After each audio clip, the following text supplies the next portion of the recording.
അപ്പൊ എനിക്ക് ഷാജറിനോട് പറയാനുള്ളത്,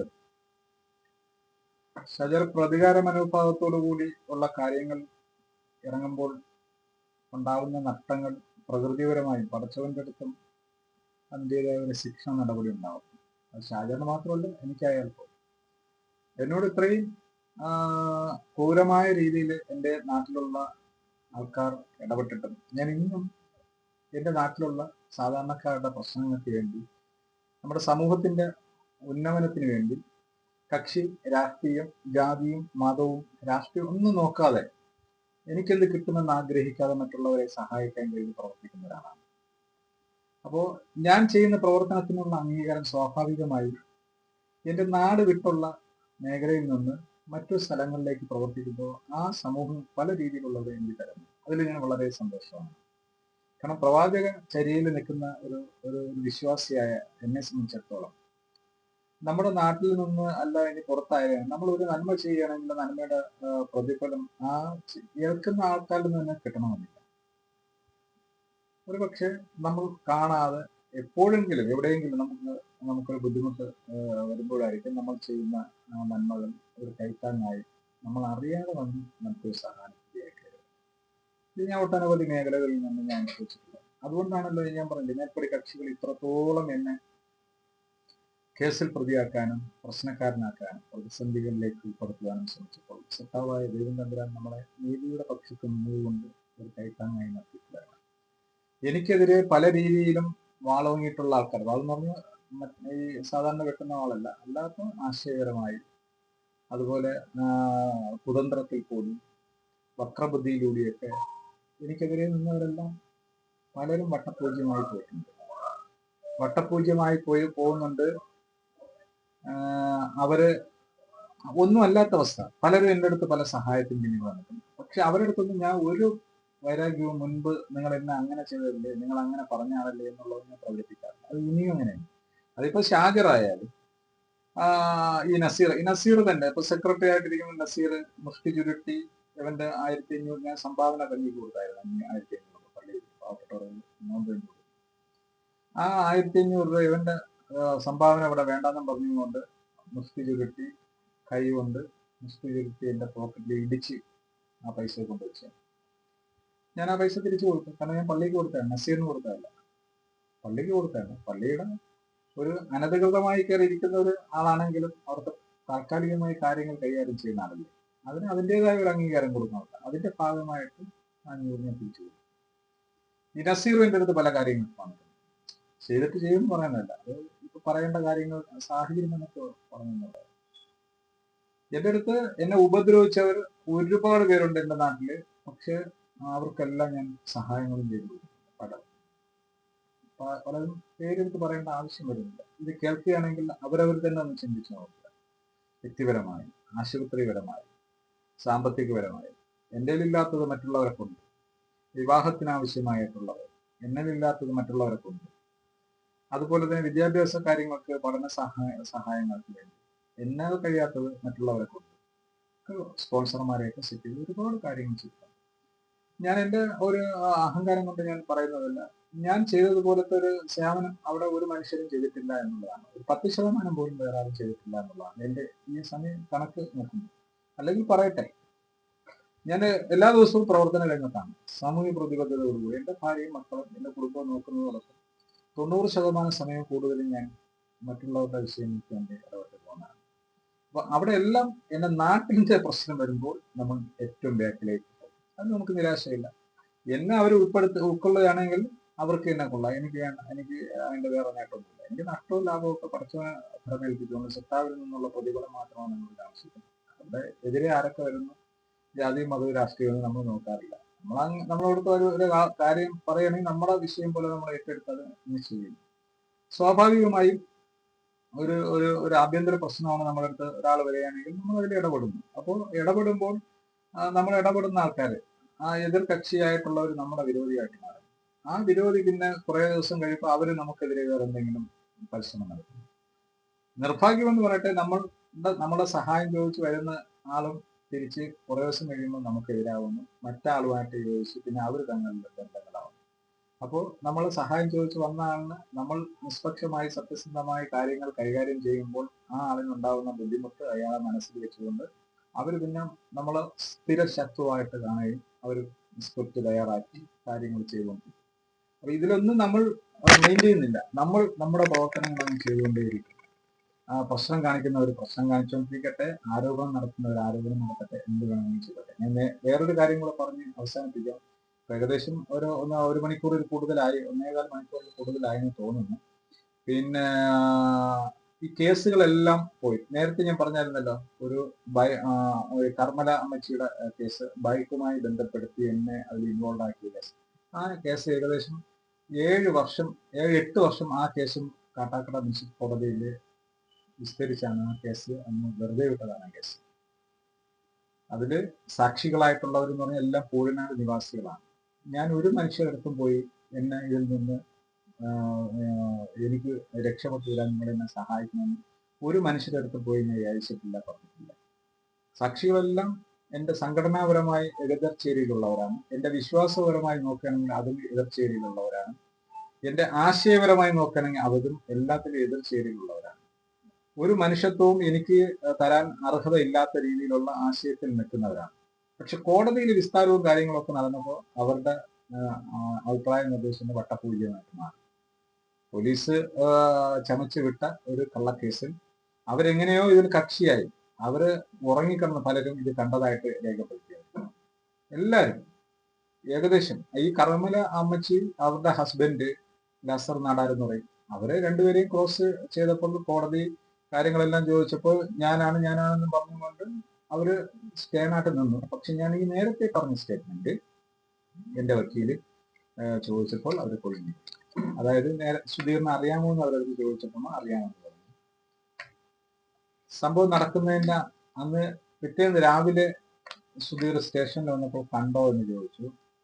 അവർ പറഞ്ഞു കണ്ടു എന്ന് പറഞ്ഞു. പിന്നെ അപ്പോൾ നിങ്ങൾ പറയാത്തത് എന്ന് ചോദിച്ചു. അത് പറയാൻ വിട്ടുപോയി. മറുപടിയാണ്, ആളിനെ അറിയാമായിരുന്നല്ലോ എന്ന് ചോദിച്ചപ്പോ അറിയാമോ എന്ന് ചോദിച്ചു മത്സ്യന്റെ മുമ്പിൽ വെച്ച് വക്കീൽ. അത് പറഞ്ഞ ആളിനെ അറിയാം, ഇന്ന ആളിന്റെ മകനാണെന്ന് അറിയാം, ഇലക്ഷൻ മത്സരിച്ച ആളാണോ എന്ന് വക്കീൽ ചോദിച്ചു. അതെ അറിയാമെന്ന് പറഞ്ഞു. പിന്നെ എന്തുകൊണ്ട് സ്റ്റേഷനിൽ പോയപ്പോൾ നിങ്ങളുടെ വിഷയം പറഞ്ഞ് അവിടെ പോയപ്പോൾ ഇദ്ദേഹമാണെങ്കിൽ നിങ്ങൾ എന്തുകൊണ്ട് അവിടെ സ്റ്റേഷനിൽ പറഞ്ഞുകൂടാ? നാട്ടിൽ വെച്ചാണെങ്കിൽ നിങ്ങൾക്ക് ഭയപ്പാടോ വേറെ എന്തെങ്കിലും പ്രശ്നമോ ഉണ്ടാകും. പക്ഷെ സ്റ്റേഷനിൽ വെച്ച് നിങ്ങൾ നീതി തേടി പോകുമ്പോൾ ഇദ്ദേഹമാണ് എന്നെ ഉപദ്രവിച്ചത്, എന്റെ കഴുത്തിൽ കിടന്ന മകളെ ഇദ്ദേഹമാണ് പിടിച്ചു പറിച്ചുകൊണ്ട് പോയത് നിങ്ങൾക്ക് സ്റ്റേഷനിൽ പറയാമോ? നിങ്ങൾ പറഞ്ഞില്ലല്ലോ. മറിച്ച് എനിക്കറിയാം, ഇന്ന ആളിന്റെ മകനാണ്, ഇലക്ഷൻ മത്സരിച്ച ആളാണ് എന്ന് പറഞ്ഞ് ഗുഡ് സർട്ടിഫിക്കറ്റ് കൊടുത്തു വിട്ടല്ലേ. പിന്നെ അത് കഴിഞ്ഞതിന് ശേഷം പിന്നെ എങ്ങനെയാണ് സുധീർ ഒരു കക്ഷിയായി എന്നാണ് നമ്മുടെ വക്കീലിന്റെ ഏറ്റവും പ്രധാനപ്പെട്ട കേസുകളുടെ മെരിറ്റ്. ആ ഒരൊറ്റ ചോദ്യങ്ങളിലും കാര്യങ്ങളിലും അപ്പൊ എന്നെ മനഃപൂർവ്വം പോലീസ് കുടുക്കിയതാണ് എന്നുള്ളത് ഒരു സാധ്യത അതിലൂടെ തന്നെയാണ്. മറ്റൊന്ന് പറഞ്ഞാൽ ബൈക്കാണ്. ഈ സംഭവം നടക്കുന്നു എന്ന് പറയുന്ന സ്ഥലത്ത് ഞാൻ എന്റെ ബൈക്കിൽ പോയി അവരെ പിടിച്ചു പറിക്കാൻ ശ്രമിച്ചു എന്നുള്ളതാണ് സ്റ്റേറ്റ്മെന്റ് കുറ്റപത്രത്തിൽ. ആ ബൈക്ക് എനിക്കങ്ങനെ ഒരു ബൈക്കില്ല, എന്റെ പേരിലുള്ള ബൈക്കല്ല. ആ ബൈക്ക് വേറെ ആരുടെയോ ബൈക്കാണ്. എവിടെന്നോ കിട്ടിയ ഒരു ബൈക്കിനെ വെച്ച് ഇതിൽ കിട്ടി. അപ്പൊ ഇതിന്റെ എല്ലാ അടിസ്ഥാനത്തില് ആ കേസ് വെറുതെ വിടുമ്പോൾ ആരോപിക്കപ്പെടുന്ന ആള് കുറ്റവിമുക്തനായി വരുന്നത്.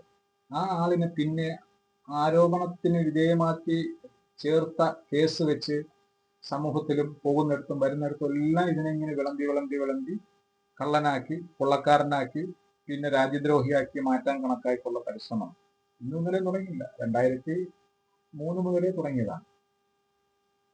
എനിക്കും ഭാര്യ, മക്കള്, കുടുംബം ഇതൊക്കെ ഉണ്ട്. ഞാനുമായി സഹകരിക്കുന്നവര്, എന്നെ ഇഷ്ടപ്പെടുന്നവരൊക്കെ ഒരുപാട് പേരുണ്ട്. എന്റെ പ്രവർത്തനം കൊണ്ട് ആകർഷിച്ച് പലരും എന്നോട് സഹകരിച്ച് എന്നോടൊപ്പം കട്ടയ്ക്ക് നിന്ന് വീഡിയോയിലും അതുപോലെ വാട്സപ്പിലും ഒക്കെ ഫോട്ടോസിലും ഒക്കെ വരുമ്പോൾ അതാരാണെന്ന് മനസ്സിലാക്കിയിട്ട് അവരെടുത്ത് പോവുക. അവരെടുത്ത് പോയിട്ട് അന്നത്തെ പഴയ പത്രക്കട്ടുകളും കാര്യങ്ങളും പോലീസ് ചെയ്തിൽ കൊടുത്ത കാര്യങ്ങൾ ആ കഥ വെച്ച് പത്രത്തിൽ കൊടുത്തു. ആ പത്രത്തിന്റെ ഇതെല്ലാം കൂടെ ഒക്കെ വെച്ചുകൊണ്ട് അതിനെയൊക്കെ എടുത്ത് വെച്ചുകൊണ്ട് ഇന്ന ആളാണ്, അങ്ങനെയാണ് ഇങ്ങനെയാണെന്ന് പറഞ്ഞ് കാണിക്കുമ്പോൾ അടുത്ത കാലത്ത് 1 വർഷമോ 2 വർഷമോ മാത്രം എന്നെ പരിചയമുള്ള ഒരാൾ എന്റെ പൂർവ്വകാലം അറിഞ്ഞൂടാത്ത ആൾ കേൾക്കുമ്പോൾ സ്വാഭാവികമായി ഇയാൾ ഇത്രയും കുഴപ്പക്കാരനാണോ എന്ന് തോന്നി. അങ്ങനെ കുറെ സുഹൃത്തുക്കളെ എനിക്ക് നഷ്ടപ്പെട്ടിട്ടുണ്ട്. പലരെയും ഞാൻ ഒഴിവാക്കിയിട്ടുണ്ട്. കാരണം പലരും എൻ്റെ അടുത്ത് ഇതിനെക്കുറിച്ച് പറഞ്ഞിട്ട് ആദ്യം കാണിക്കുന്ന ഒരു പെർഫോമൻസ് എൻ്റെ അടുത്ത് കാണിക്കാൻ വരുമ്പോൾ സ്വാഭാവികമായി ഞാൻ ഇന്ന കാരണത്താലല്ലേ, എന്നെ മനസ്സിലാക്കാത്ത ആളുടെ ബന്ധം എനിക്ക് വേണ്ടാന്ന് പറഞ്ഞ് ഞാനും ഒഴിവാക്കിയിട്ടുണ്ട്. ഞാനുമായി ചാരിറ്റി സാമൂഹിക രംഗത്ത് പ്രവർത്തിക്കുന്നവരാരുണ്ടോ അവരെ തേടി പിടിച്ചുകൊണ്ട് ഒരു ദിവസമോ 2 ദിവസമോ അല്ല, ഒരുപാട് ദിവസങ്ങളിൽ അവർ പുറകാലെ പോയി വീട്ടിലും ഓഫീസിലും ഒക്കെ പോയി ഈ മേൽപ്പടി കക്ഷികൾ നടത്തിയിട്ടുണ്ട്. എനിക്കെതിരെ പ്രചരണം നടത്തിയിട്ടുണ്ട്. പലരും എന്നിൽ നിന്ന് അങ്ങനെ അകന്നു പോയിട്ടുണ്ട്. ചുരുക്കി പറഞ്ഞാൽ പൂഴനാട് 2013 മുതൽ ഞാൻ ചാരിറ്റി പ്രവർത്തന രംഗത്ത് സജീവമായി നിൽക്കുന്നതാണ്. എൻ്റെ പൂഴനാട്, കടമ്പറ ഈ 2 വാർഡ്, തൊട്ടടുത്ത പള്ളിക്കാട് പഞ്ചായത്തിലെ ചില സ്ഥലങ്ങളിലും, അതോടൊപ്പം ഒറ്റശ്ശേരംകുളം പഞ്ചായത്തിന്റെ വിവിധ ഭാഗങ്ങളിലും, പല ഭാഗങ്ങളിലും, കൂടുതലായി എന്ന് പറയുന്നില്ല, പൂഴനാട്, കടമ്പറ ഈ 2 വാർഡിലും ഏകദേശം 900-1000 വീടിനകത്ത് വരും. ഈ 1000 വീട്ടിനകത്ത് എൻ്റെ ചാരിറ്റി പ്രവർത്തനത്തിന്റെ ഭാഗമായി സഹായം 51% കുറയാത്ത ആൾക്കാർക്ക് എൻ്റെ സേവനത്തിന്റെ ഭാഗമായി സഹായം കൊടുക്കാൻ എനിക്ക് സാധിക്കും. അപ്പോൾ 1000-ൽ കുറയാത്ത വീടുള്ള 2 വാർഡ്, 51% എന്ന് പറയുമ്പോൾ 500-ൽ കൂടുതൽ വീടുകൾ എൻ്റെ പ്രവർത്തനത്തിന്റെ ഭാഗമായിട്ടുള്ള സഹായ സഹകരണങ്ങൾ. അതുപോലെ സാധാരണക്കാർക്ക് കിട്ടിയിട്ടുണ്ട്. അതുപോലെ സാമ്പത്തികമായി മുഖ്യധാരയിലുള്ളവർ, സാമൂഹികമായി മുഖ്യധാരയിലുള്ളവർക്കെല്ലാം ഞാൻ തിരുവനന്തപുരം മെഡിക്കൽ കോളേജിൽ അവിടെ HDS കമ്മിറ്റി മെമ്പറായിട്ട് 2008 മുതൽ 2019 വരെ, 19-20 തുടങ്ങുന്ന ആ സമയം 20 വരെ 2008 മുതൽ 2020 വരെ നീണ്ട 12 വർഷം ഞാൻ തിരുവനന്തപുരം മെഡിക്കൽ കോളേജിൽ HDS കമ്മിറ്റി മെമ്പറായിരുന്നു, ബോർഡ് മെമ്പറായിരുന്നു. ജാതി മതവും രാഷ്ട്രീയം ഒന്നും നോക്കാതെ തന്നെയാണ് ഞാൻ പലരെയും സഹായിച്ചത്. എൻ്റെ നാട്ടിലുള്ള പല പ്രമുഖരെയും എനിക്ക് സഹായിക്കാൻ സാധിക്കുന്നു. എൻ്റെ നാട് പ്രത്യേകിച്ചെടുത്ത് പറയുന്നത് ഇപ്പോഴത്തെ എൻ്റെ ഒരു സാഹചര്യം വെച്ചാണ് ഞാൻ പറയുന്നത്. എൻ്റെ നാട്ടിൽ മാത്രമല്ല എൻ്റെ സേവനം കിട്ടിയിട്ടുള്ളത്, സംസ്ഥാനത്തിന്റെ വിവിധ ഭാഗങ്ങളിൽ, വിവിധ ജില്ലകളിലും കിട്ടിയിട്ടുണ്ട്. അപ്പോൾ അങ്ങനെ സേവന പ്രവർത്തന രംഗത്ത് അപ്പോൾ ഇവരെന്നെ 2003 മോഷണ കേസിൽ പ്രതിയാക്കിയതിന് ശേഷമാണ് ദൈവാനുഗ്രഹം എനിക്ക് കൂടുതലായിട്ട് എന്നെ വ്യക്തിപരമായി ദൈവത്തിന്റെ ഭാഗത്തുനിന്ന് അനുഗ്രഹിക്കുന്നത്. തിരുവനന്തപുരം മെഡിക്കൽ കോളേജ് ഹോസ്പിറ്റലിൽ ഈ പറഞ്ഞതുപോലെ നീണ്ട 10-12 വർഷം എനിക്ക് അവിടെ ബോർഡ് മെമ്പറാവാൻ സാധിച്ചു. തിരുവനന്തപുരം ജനറൽ ഹോസ്പിറ്റലിൽ അവിടെ 7 വർഷത്തോളം ജനറൽ ഹോസ്പിറ്റലിൽ എനിക്ക് അവിടുത്തെ HMC കമ്മിറ്റി മെമ്പറാവാൻ സാധിച്ചു. നെയ്യാറ്റിൻകര താലൂക്ക് ആശുപത്രിയും അതുപോലെ തന്നെ ജില്ലാ ആശുപത്രിയും, താലൂക്ക് ആശുപത്രി ആയിരുന്നപ്പോൾ 4 വർഷവും ജില്ലാ ആശുപത്രി ആയിരുന്നപ്പോൾ 5 വർഷവും എനിക്ക് അവിടെ പ്രവർത്തിക്കാൻ സാധിച്ചു. ചെയർമാൻ ജില്ലാ വികസന സമിതി, ഇപ്പോൾ ആ കമ്മിറ്റി ഇല്ല. ജില്ലാ വികസന സമിതി 2008 മുതൽ 2011 വരെ ഉണ്ടായിരുന്നു. ആ കമ്മിറ്റിയിൽ ഞാൻ മെമ്പറായിരുന്നു. ജില്ലാ food and civil supplies vigilance committee, ഭക്ഷ്യ സിവിൽ സപ്ലൈസ് വകുപ്പിന്റെ കീഴിലുള്ള വിജിലൻസ് കമ്മിറ്റി 2008 മുതൽ 2016 വരെ ഞാൻ അവിടെ മെമ്പറായിരുന്നു. Kattakkada taluk land assignment board മെമ്പറായിരുന്നു. കാട്ടാക്കട താലൂക്ക് വികസന സമിതി മെമ്പറായിരുന്നു. ഈ അടുത്ത കാലത്ത് ഞാൻ അതിൽ 2 രാജിവെച്ചു. കൂടാതെ ഒട്ടനവധി സാമൂഹിക സാംസ്കാരിക സംഘടനകളുടെ ജില്ലാ സംസ്ഥാന ഭാരവാഹിയാണ്. 4ഓളം സംഘടനകളുടെ സംസ്ഥാന ഭാരവാഹിയായി ഞാൻ നിലനിൽക്കുന്നു. ചിലതിൽ പ്രസിഡന്റ്, ചിലതിൽ ചെയർമാൻ, ചിലതിൽ ജനറൽ. കൂടാതെ ട്രസ്റ്റുകളും പ്രാദേശികമായിട്ടുള്ള സൊസൈറ്റികളിലും ഒക്കെ ഞാൻ ഭാഗവാക്കാണ്.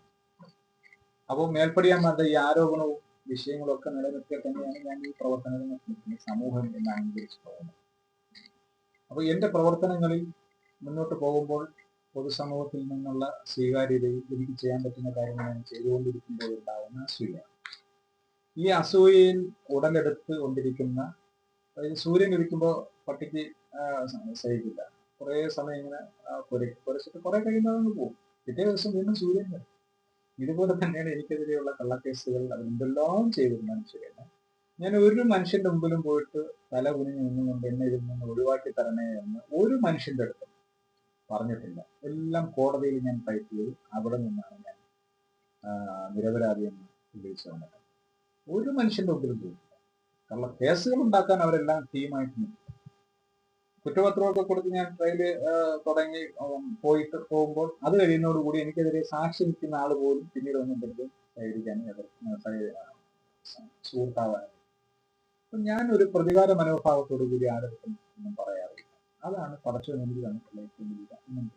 തുടർന്നും അങ്ങനെ തന്നെ എന്നെ ഉപദ്രവിക്കുന്നവർക്കായാലും എന്നെ ഇല്ലായ്മ ചെയ്യാൻ ശ്രമിക്കുന്നവർക്കായാലും എപ്പോ വേണമെങ്കിലും നിങ്ങളുടെ ഏത് വിഷയത്തിനും എന്റെ ആരോഗ്യവും എന്റെ കഴിവും എന്റെ ബന്ധങ്ങളും ഉപയോഗിക്കുവാൻ നിങ്ങൾക്ക് എന്തെങ്കിലും പ്രതീക്ഷ ഉണ്ട് എങ്കിൽ എന്നോട് വന്നു കഴിഞ്ഞാൽ തീർച്ചയായിട്ടും ആ സമയത്ത് എന്റെ നിലവിലുള്ള ബന്ധങ്ങളും അല്ലെങ്കിൽ മുമ്പുണ്ടായിരുന്ന ബന്ധങ്ങളൊക്കെ ഉപയോഗിച്ച് ചെയ്യാൻ പറ്റുന്ന കാര്യങ്ങളൊക്കെ ഞാൻ ചെയ്യും. അതൊന്നും യാതൊരു സംശയവും. ആരോപണങ്ങൾ പടിപടിയായിട്ട് ആർക്കെതിരെ വേണമെങ്കിലും ഉന്നയിക്കാനുള്ള എല്ലാവിധ അവകാശങ്ങളും നമ്മുടെ രാജ്യത്തും. പക്ഷെ നിരപരാധിയാണോ കുറ്റക്കാരനോ ആണോ എന്നുള്ളത് ഭൗതികമായിട്ടാണ് ഈ കോടതിയാണ് നിരപരാധിയാണോ തീരുമാനിക്കുന്നത്, കുറ്റവാളിയായിട്ടാണ് തീരുമാനിക്കുന്നത്. മറിച്ച് ആത്മീയമായിട്ടാണെങ്കിൽ സത്താവായ ദൈവം തമ്പുരാന്റെ മുമ്പിൽ പോകുമ്പോൾ അവിടെയാണ് വിചാരണ ചെയ്യുന്നത്. കുറ്റവാളിയും അല്ലാന്ന് തെളിയിക്കുന്നത് കുറ്റക്കാരനാണ്. അപ്പോ ഇത് ഒരു വിവരവും ഇല്ലാതെ, ഒരു കൾച്ചറും ഇല്ലാതെ, ഒരു ബന്ധവും ഇല്ലാതെ ആ ഒരു സത്യത്തിനകത്ത് കിടന്നുകൊണ്ടുള്ള ഈ തർക്കത്തിൽ ആരെങ്കിലും എന്തെങ്കിലും പറയുന്നതും കേട്ട് വെച്ചുകൊണ്ട് ഈ വാലാട്ടിക്ക് ഒരു തോന്നലുണ്ട് എന്ന് ആൾക്കാർ പറയുമല്ലോ. പ്രാദേശികമായിട്ട് തമ്മിൽ ഭേദം തോന്നാൻ ആരും ഇല്ലാതെ വരുമ്പോൾ ആരെങ്കിലും കടയിലൊക്കെ കുടിച്ചു വാങ്ങിച്ചെങ്കിലും കക്ഷത്ത് വെച്ച് നടന്നുകൊണ്ട് പോകുമ്പോൾ ആൾക്കാർ ഒന്ന് ചിരിക്കുകയോ സൈരിക്കുകയോ സംസാരിക്കുകയോ ചെയ്യുമ്പോൾ ഞാനാണെന്നുള്ള ധാരണ ഈ വാലാട്ടിക്കിലെ പോലെ മൊത്തം എന്റെ അണ്ടറിലാണ് കറങ്ങുന്നത് എന്നുള്ളൊരു തോന്നലുള്ള കുറേ ആൾക്കാർ മറ്റൊരു പ്രദേശത്തും ഇല്ലാത്ത ആൾക്കാർ എന്റെ നാടായ പൂവനാണ് നിലവിലുണ്ട്. അവിടുത്തെ മഹല്ല് സംവിധാനം എന്ന് പറയുന്നത് അതാണ് ഏറ്റവും വലിയൊരു ഗുരുതരമായ ഒരു പ്രശ്നത്തിലേക്ക് കൊണ്ടിരിക്കുന്നത്. ഇത്രയും കുഴപ്പങ്ങൾ അവിടെ ഉണ്ടാവാൻ കാരണം എന്ന് പറഞ്ഞാൽ അവിടുത്തെ ആ ജമാഅത്തില് ഭരണഘടനാപരമായി നമ്മുടെ രാജ്യത്തൊരു നിയമവ്യവസ്ഥ ഉണ്ടല്ലോ. ഒരു 7 പേര് കൂടുകയാണെങ്കിൽ അവിടെ ഒരു കമ്മിറ്റി ഉണ്ടാവും. ആ കമ്മിറ്റിയുടെ അടിസ്ഥാനത്തിൽ എന്ത് ചെയ്യണം എന്നുള്ള തീരുമാനമാണ്. ഒരു സൊസൈറ്റി ആവാം അല്ലെങ്കിൽ ഒരു ട്രസ്റ്റ് ആവും. ഈ രണ്ടിലും ഏതെങ്കിലും ഇല്ലാതെ ആണെങ്കിൽ പ്രാദേശികമായിട്ട് മുൻകാലങ്ങളിൽ വിവരമുള്ളവരുണ്ടാക്കി വെച്ചിട്ടുള്ളത് ഭരണഘടനയാണ്. അത് ബൈലോ ഉണ്ടാവും. അതിന്റെ അടിസ്ഥാനത്തിലായിരിക്കും കാര്യങ്ങൾ ചെയ്യുന്നത്. ഇതൊന്നും ഇല്ലാത്ത ഒരു സ്ഥലമാണ് നമ്മുടെ നാട്.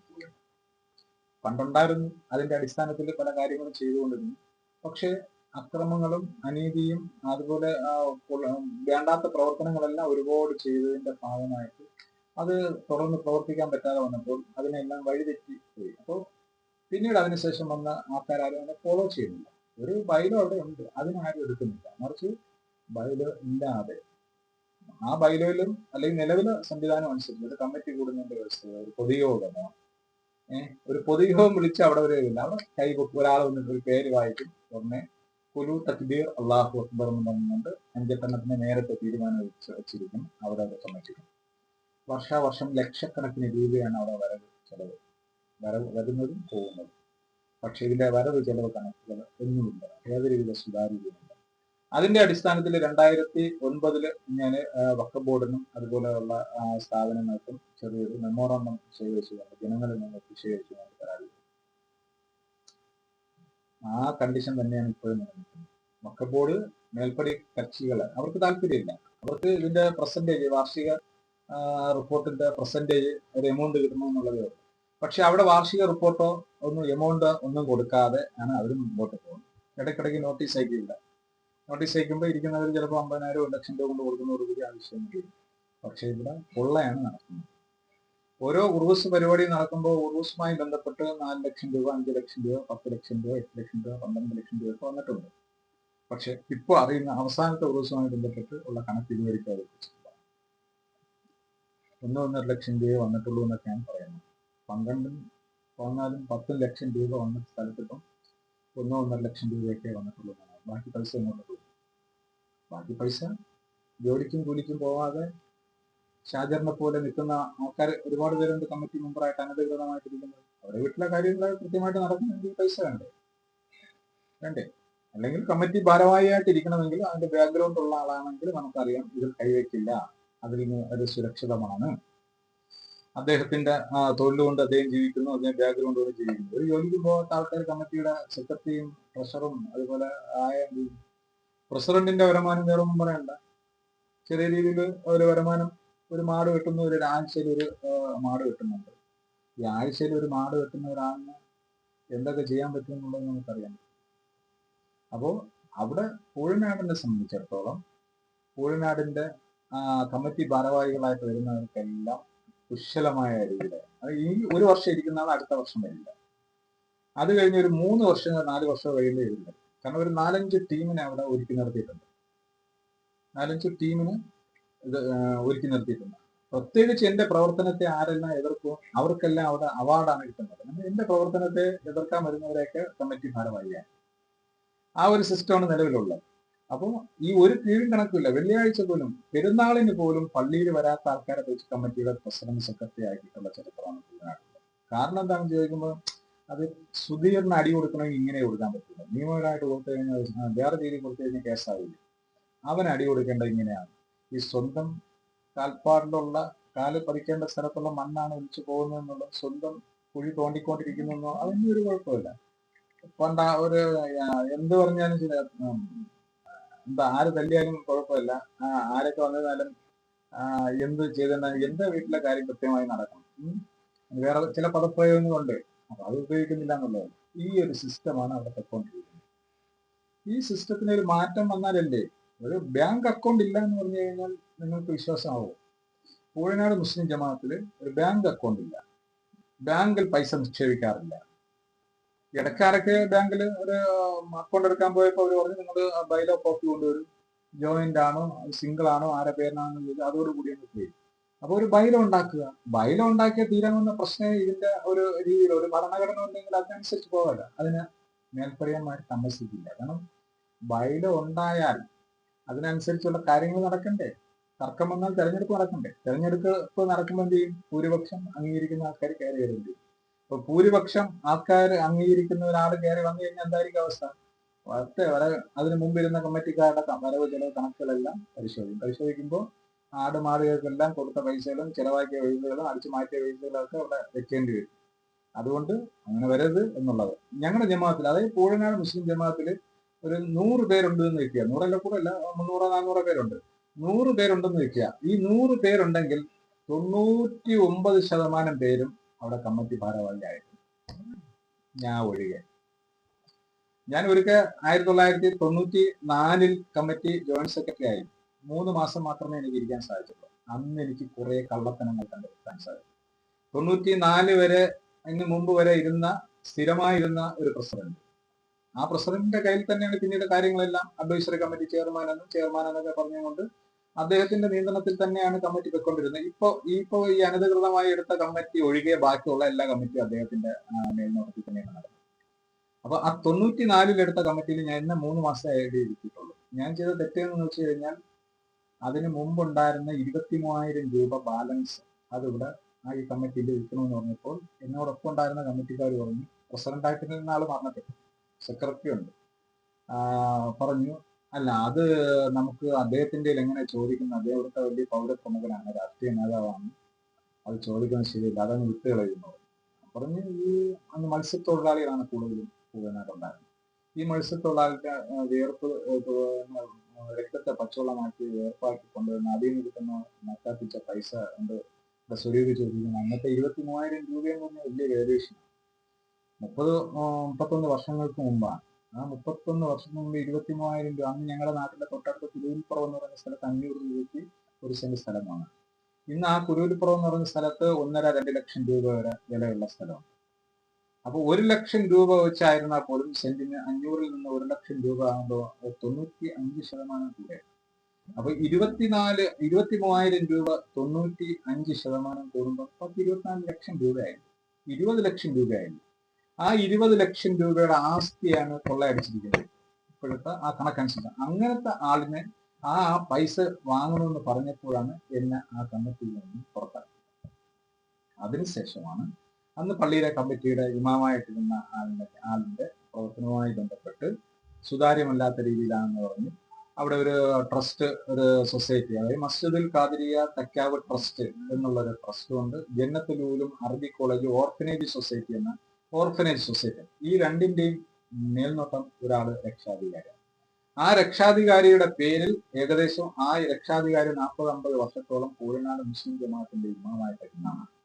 ആ രക്ഷാധികാരിയുടെ നേതൃത്വത്തിലുള്ള ഒരു മഹല്ല് അതപ്പതിച്ച് മുന്നോട്ട് പോയതിന്റെ പിന്നിൽ ഏറ്റവും വലിയൊരു ഘടകം എന്ന് പറയുന്നത് ഈ പറഞ്ഞതുപോലെ സുതാര്യമില്ലാത്ത രീതിയിലുള്ള ഒരു പ്രവർത്തനം നടന്നതിന്റെ ഭാഗമായിട്ട് ഈ പറഞ്ഞ ഖാദിരിയ തക്കാവ് ട്രസ്റ്റിന്റെയും ജന്നത്തുൽ ഉലൂം അറബി കോളേജ് ഓർഫനേജ് സൊസൈറ്റിയുടെയും രക്ഷാധികാരിയായിരുന്ന മേൽപ്പടി ഇമാമിന്റെ പേരിൽ 7.5 ഏക്കറോളം സ്ഥലം വിവിധ സ്ഥലങ്ങളിൽ സ്വദേശത്തുനിന്നും വിദേശത്തുനിന്നും അതുപോലെ തന്നെ വ്യക്തികളിൽ നിന്നുമൊക്കെ പൈസ കളക്ട് ചെയ്തുകൊണ്ട് പിരിച്ചുകൊണ്ട് ഒരു പൊതു സ്വത്തായി നിക്ഷേപിച്ചുകൊണ്ട് ഈ സ്ഥലങ്ങളെല്ലാം വാങ്ങി. ഏകദേശം 993 അവസാനത്തോടു കൂടിയായപ്പോൾ ഓരോന്നും മകന്റെ പേരിനാക്കി, ബന്ധുക്കളുടെ പേരിനൊക്കെ ആക്കി അത് കച്ചവടം അടച്ച് ഏകദേശം ഒരുപാട് സ്ഥലം പോയി.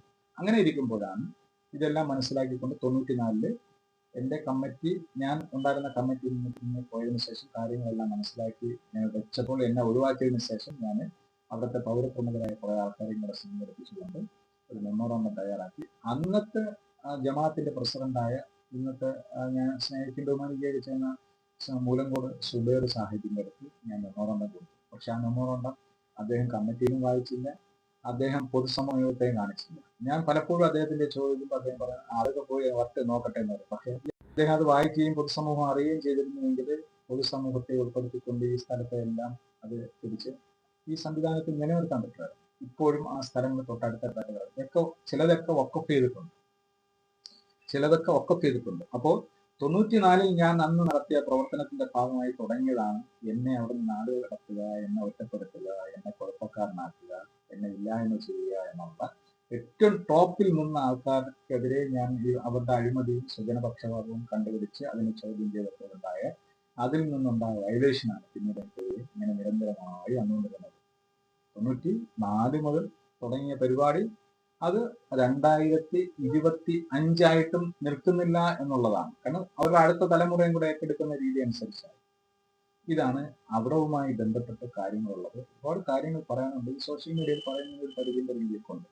അപ്പൊ അതുകൊണ്ട് എന്റെ പ്രിയപ്പെട്ട സുഹൃത്തുക്കളായിട്ടുള്ള നമ്മുടെ നാട്ടിലുള്ള ഇനിയും കുറെ വളർന്നു വരാനുള്ള തലമുറയിൽപ്പെട്ടവരും ഇപ്പൊ കമ്മിറ്റി ഭാരവാഹിയായിട്ട് ഇരിക്കേണ്ട അവരൊക്കെ വിചാരിക്കേണ്ടത് ഒരു തീയിൽ അല്ലെങ്കിൽ ഒരു മഴയിൽ മുളച്ചു വന്നതല്ല സുധീറിന്റെ പ്രവർത്തനങ്ങൾ എന്താണ് എന്നുള്ളത് അത് നിങ്ങൾക്ക് മനസ്സിലാകാത്തതിന്റെ ഭാഗമായിട്ട് നസീറുമായി ചാറ്റ് ചെയ്ത വിഷയത്തെ ആ നസീർ എടുത്തുകൊണ്ട് നസീറും ഞാനുമായിട്ട് സംസാരിച്ചതാണ്. അതവിടെ തീർന്നു, അത് തീർക്കണ്ടേ? അതല്ല തീർന്നില്ലെങ്കിൽ നസീർ പറഞ്ഞ ഒരുപാട് ഭീഷണി സ്വരങ്ങളും കാര്യങ്ങളൊക്കെ ചീത്ത വിളിച്ചതൊക്കെ എൻ്റെ ഉണ്ട്. ഞാൻ നസീറിനെതിരെ വേണമെങ്കിൽ അപ്പോഴും പരാതിക്ക് പോകാമായിരുന്നു. ഞാൻ അതിനെ അങ്ങ് കളഞ്ഞു. കാരണം എതിരെ വരുന്ന പട്ടിക്ക് പേ പിടിച്ചാൽ അത് കടിക്കാം, നമ്മൾ തിരിച്ചു കടിക്കാൻ ആരും നിൽക്കില്ല. പേപ്പട്ടി കുറച്ചുകൊണ്ട് വരും, കടിക്കും. പക്ഷെ തിരിച്ച് നമ്മൾ കടിച്ചാൽ അത് നിൽക്കില്ല. ആ ഒരു കൺസെപ്റ്റിലേ അത് കണ്ടുള്ളൂ. പക്ഷെ ആ നസീർ പറഞ്ഞ ആ വോയിസിന് ചില ഭാഗങ്ങൾ അടർത്തിയെടുത്തുകൊണ്ട്, ഞാൻ പറഞ്ഞ ചില ഭാഗങ്ങൾ അടർത്തിയെടുത്തുകൊണ്ട് നിങ്ങളെ പ്രകോപിപ്പിച്ചു. അതിന്റെ ഭാഗമായി നിങ്ങൾ എനിക്കെതിരെ അവിടെ എന്നെ തള്ളാനും ഉന്താനും എന്നെ ഇടിക്കാനും ഒക്കെ വന്നു. ഞാൻ അത് തിരിച്ചടിക്കാനും പിടിക്കാനൊന്നും നിൽക്കേണ്ട ആവശ്യമില്ല. കാരണം എന്റെ പ്രായം, രണ്ടാമത്തത് ആ സമയവും സാഹചര്യവും എല്ലാം കഴിഞ്ഞുപോയി. ഇനി അടിക്കാനും പിടിക്കാനൊന്നും നിന്നിട്ടൊന്നും കാര്യമില്ല. ഇനി നമ്മൾ പക്വതയോടുകൂടി കാര്യങ്ങൾ കൈകാര്യം ചെയ്യേണ്ടതാണ്, പ്രതിബദ്ധതയോടുകൂടി കൈകാര്യം ചെയ്യേണ്ടതാണ്. നമ്മൾ റോഡിൽ കിടന്ന് അടിക്കേണ്ടവരൊന്നുമില്ല. അതുകൊണ്ട് അടുത്ത പരിപാടി എന്ന് പറയുന്നത് നിയമപരമായിട്ട് പോവുക. അങ്ങനെയാണ് ആര്യങ്കോട് സ്റ്റേഷനിൽ പരാതി കൊടുത്തിട്ടുണ്ട്. പരാതിയിൽ SI വിളിച്ചപ്പോൾ ഞാൻ സംസാരിച്ചു. പക്ഷെ SIയിൽ നിന്ന് എനിക്ക് നീതി കിട്ടുമെന്ന് പ്രതീക്ഷിക്കുന്നു. കാരണം SI ഒരു മുസ്ലിം കമ്മ്യൂണിറ്റിയിലുള്ള ആളായതുകൊണ്ട് ഒരു മഹല്ല് ഭാരവാഹികൾക്കെതിരെയുള്ള ഒരു പരാതി ആയതുകൊണ്ട് അദ്ദേഹം എന്ത് ചെയ്യുക, മഹല്ല് ഭാരവാഹികളാണ് ഏറ്റവും ഉന്നതരെന്നുള്ള തോന്നൽ സ്വാഭാവികമായി ഈ കമ്മ്യൂണിറ്റിക്ക് അകത്തുള്ളവർക്ക് കാണാം. പക്ഷെ അദ്ദേഹത്തിന്റെ പ്രദേശത്ത് അങ്ങനെയൊക്കെ ആയിരിക്കുമല്ലോ, കമ്മിറ്റിയിൽ വരുന്ന ആൾക്കാരെല്ലാം അവിടുത്തെ പൗരപ്രമുഖരും അത് സത്യസന്ധനും സാത്വികരുമായ നിഷ്പക്ഷരുമായിട്ടുള്ള ആൾക്കാരൊക്കെ ആയിരിക്കും അദ്ദേഹത്തിന്റെ മഹലിൽ ഭാരവാഹിയായിട്ട് വരുന്നത്. അപ്പൊ ആ ഒരു കൺസെപ്റ്റ് അദ്ദേഹത്തിന് ചിലപ്പോൾ ഒരു പക്ഷേ പൂഴനാട് ജമാഅത്തിലിരിക്കുന്ന ഭാരവാഹികളെ കുറിച്ച് ഉണ്ടാവാം. അതിന്റെ ഭാഗമായിട്ട് അദ്ദേഹം ചിലപ്പോൾ ഒരു പക്ഷേ ഇതിനൊരു നീതിയുക്തമായ ഒരു തീരുമാനം ഉണ്ടാകാൻ സാധ്യതയില്ല. കാരണം കമ്മിറ്റി ഭാരവാഹികൾക്ക് അനുകൂലമായിട്ടേ വരുള്ളൂ. എനിക്കവിടെ നീതി ന്യായം, ഞാൻ കുറ്റം ചെയ്തിട്ടുണ്ടെങ്കിൽ അത് അന്വേഷിച്ചിട്ട് എനിക്കെതിരെ നടപടിയെടുക്കുക. മറിച്ച് അതല്ല, ഞാൻ കൊടുത്തിട്ടുള്ള പരാതിയിൽ കഴമ്പുണ്ടെങ്കിൽ നിയമ നടപടി സ്വീകരിക്കുക. അപ്പോൾ ഞാൻ അദ്ദേഹത്തിന്റെ പറഞ്ഞപ്പോൾ അദ്ദേഹം പറയും ഇനി 2-ാം തീയതിയാണ് വിളിച്ചിരിക്കുന്നത്, പെരുന്നാളൊക്കെ കഴിഞ്ഞിട്ട് 2-ാം എടുക്കണമെന്നുള്ള രീതിയിൽ ഞാൻ ഹോസ്പിറ്റലിൽ അഡ്മിറ്റ് ആയി. വുണ്ട് സർട്ടിഫിക്കറ്റിന്റെ കോപ്പി ഉൾപ്പെടെ ആണ് ഒ പിയിലും ഐ പിയിലും കാണിച്ചതിന്റെ കോപ്പി ഉൾപ്പെടെ വെച്ചുകൊണ്ടാണ് പരാതി കൊടുത്തത്. പക്ഷെ വേണമെങ്കിൽ ഒരു അന്വേഷണം നടത്തിയിട്ട് FIR ഇട്ട് കേസെടുക്കാമായിരുന്നു. നാളിതുവരെയായിട്ട് എടുത്തില്ല.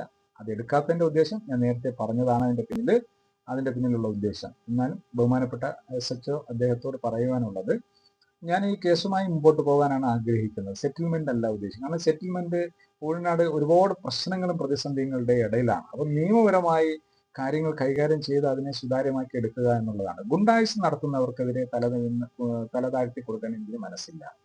നിഷ്പക്ഷമായി സത്യസന്ധമായി പ്രവർത്തിക്കാൻ ആരാണോ വരുന്നത് അവരോടൊപ്പം ഞാൻ ചേർന്ന് നിൽക്കുകയും അവർക്കൊപ്പം നിൽക്കുകയും ചെയ്യും. അതല്ലാതെ എന്നെ ഇല്ലായ്മ ചെയ്ത് എന്നെ മോശക്കാരനാക്കി എന്നെ വ്യക്തിഹത്യ ചെയ്ത് എൻ്റെ ജീവിതത്തിൽ തടസ്സങ്ങൾ വരുത്തുന്ന ഒരു സമൂഹം വരുമ്പോൾ ഞാൻ പിന്നെ അവരോടൊപ്പം ഞാൻ സഹകരിക്കേണ്ട ആവശ്യമില്ല. ഞാൻ നേരിന്റെ പക്ഷം, ശരിയുടെ പക്ഷം അങ്ങനെ പെട്ടുകൊണ്ടേയിരിക്കും.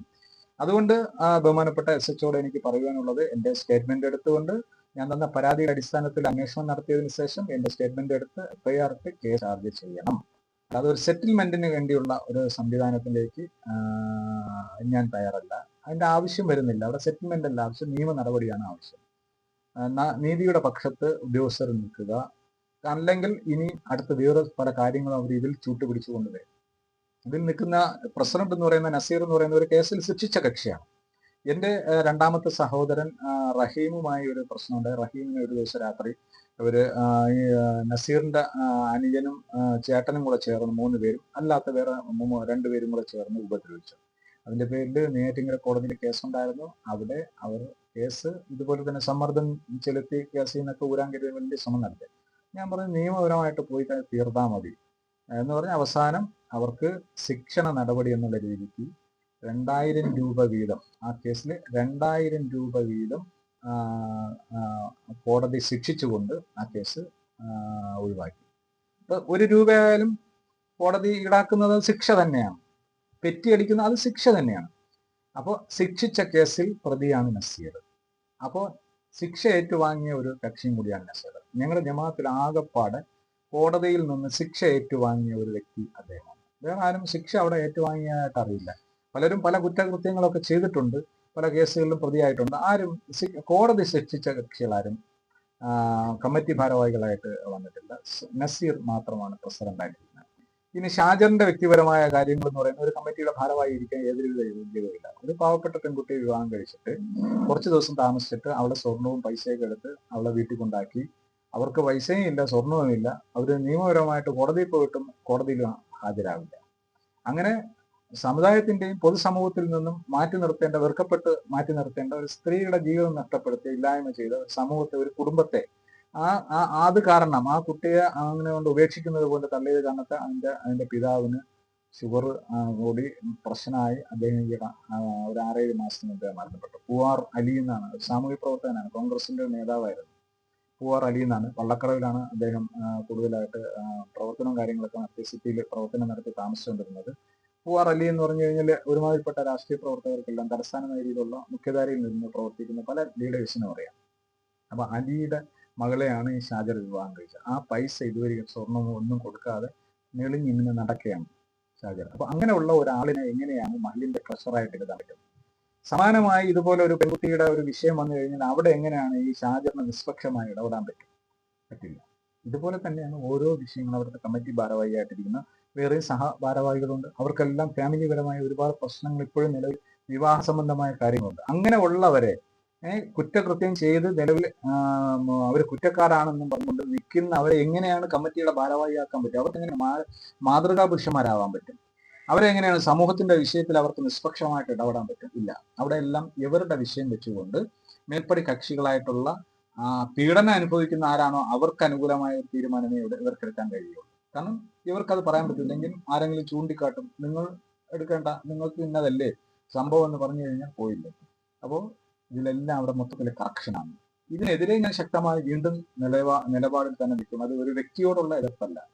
ഒരു സമൂഹത്തെ നയിക്കേണ്ടവർ സമൂഹത്തിന്റെ മുഖ്യധാരയിൽ ഇരുന്ന് കൈകാര്യം ചെയ്യുമ്പോൾ സ്വാഭാവികമായും അവർ അർഹരായിരിക്കണം.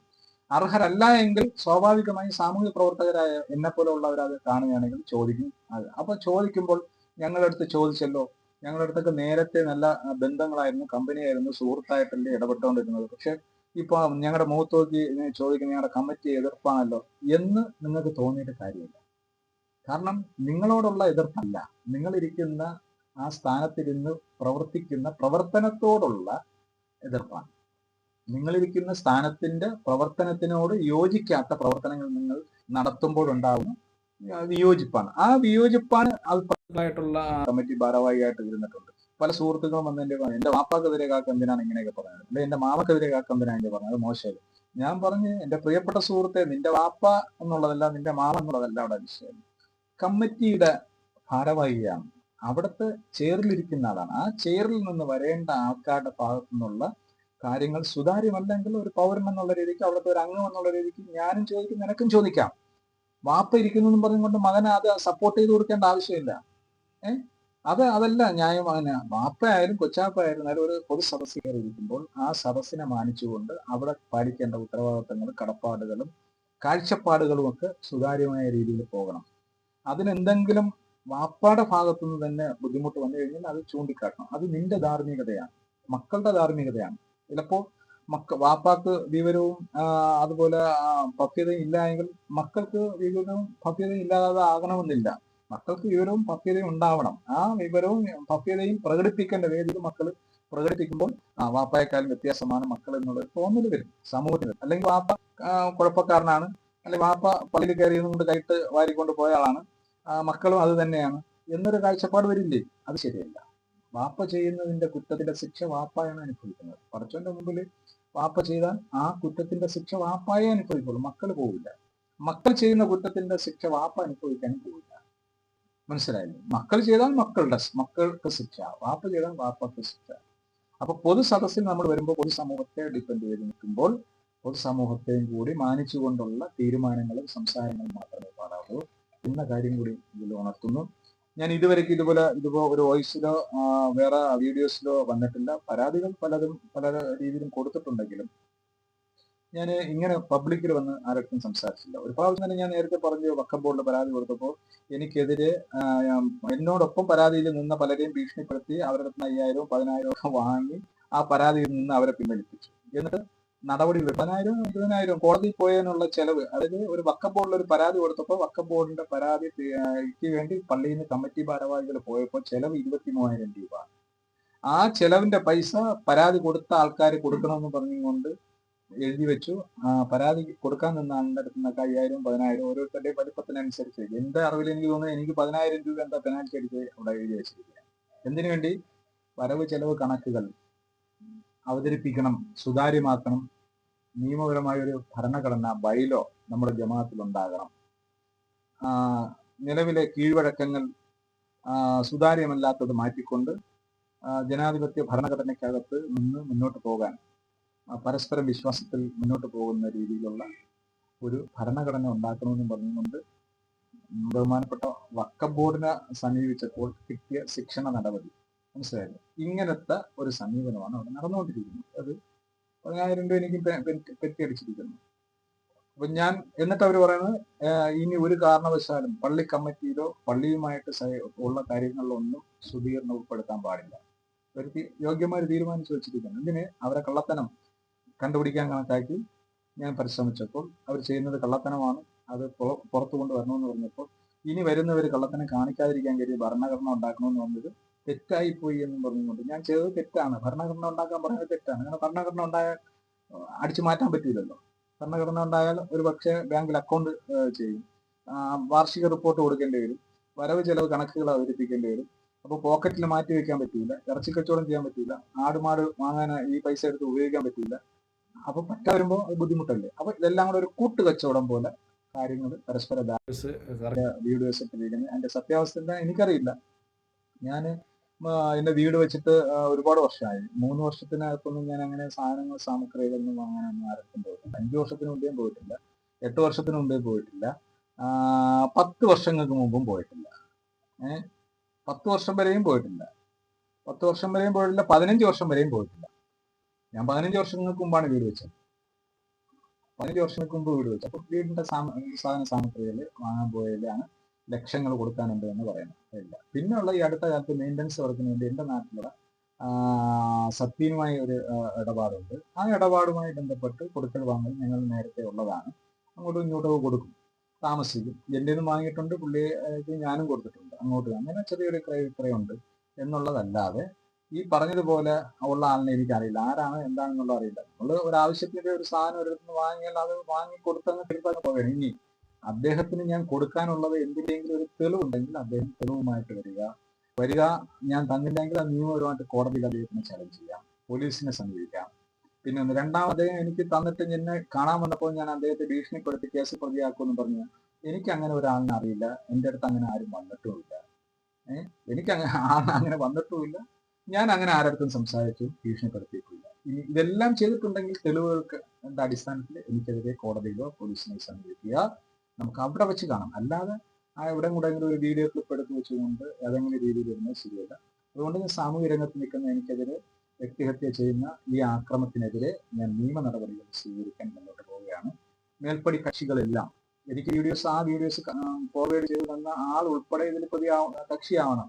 കാരണം ഞാൻ ആരോപിക്കുന്ന എനിക്ക് എൻ്റെ എതിരെ എന്ന് പറയുന്ന കക്ഷി നേരത്തെ എനിക്ക് അയച്ചു തന്നതല്ല, മറിച്ച് അവര് എൻ്റെ വേറൊരു സുഹൃത്തിന് അയച്ചു കൊടുത്താണ്. ആ സുഹൃത്താണ് എനിക്ക് അയച്ചത്. അപ്പൊ ആ സുഹൃത്തിനെയും കൂടെ ഞാൻ പ്രതിയാക്കി കൊടുത്താൽ മാത്രമേ അദ്ദേഹത്തിന് ആരാണ് അയച്ചു കൊടുക്കുന്നുള്ളത് പറയുള്ളൂ. അപ്പോഴത്തേക്ക് ആരാണ് ഇതിന്റെ സൂത്രധാരൻ എന്നുള്ളത് മനസ്സിലാക്കാൻ പറ്റും. അതുകൊണ്ട് എനിക്ക് അയച്ചു തന്ന സഹോദരനോട് ഞാൻ ക്ഷമ ചോദിക്കുന്നു. നിങ്ങൾ പറഞ്ഞത് കാണിച്ചു തന്നത് വളരെയധികം സന്തോഷമുണ്ട്. നിങ്ങളെയും സുതാര്യപ്പെടുത്തേണ്ടതുണ്ട്, അത്യാവശ്യമുണ്ട്. കാരണം നമ്മൾ ഒരുപാട് ഇടപാടുകളും പ്രവർത്തനങ്ങളൊക്കെ നടത്തുന്ന ഒരാളായതുകൊണ്ട് ഒരുമിച്ചൊക്കെ സഹകരിച്ച് പ്രവർത്തിച്ചിട്ടുള്ള